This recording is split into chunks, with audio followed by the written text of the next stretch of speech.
Good morning, Brad. Good morning, Sir Day. Brad na lang ko ipangutana, Brad.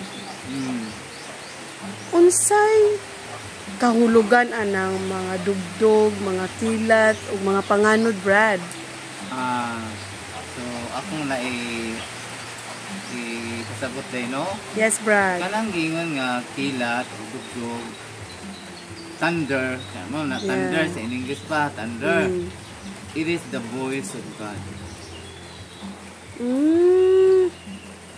Voice sa Ginoo to remind us.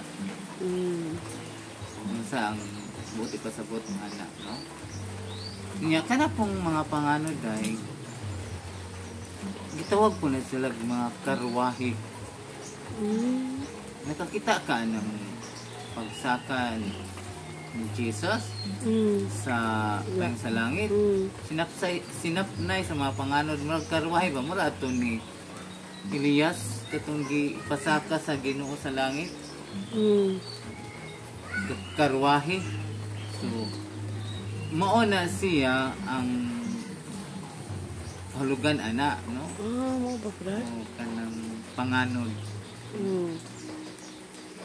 Mara po na day ang ika. So, daghan salamat kaayo, Brad, sa pagpasabot sa mga ka-viewers. Nakasabot na mo og unsay meaning atong kilat, dugdog ug ang mga panganod. So, please follow, like, and share FB page, Search It to View, and don't forget to subscribe his YouTube channel, mga ka-viewers. Daghan salamat. Thank you.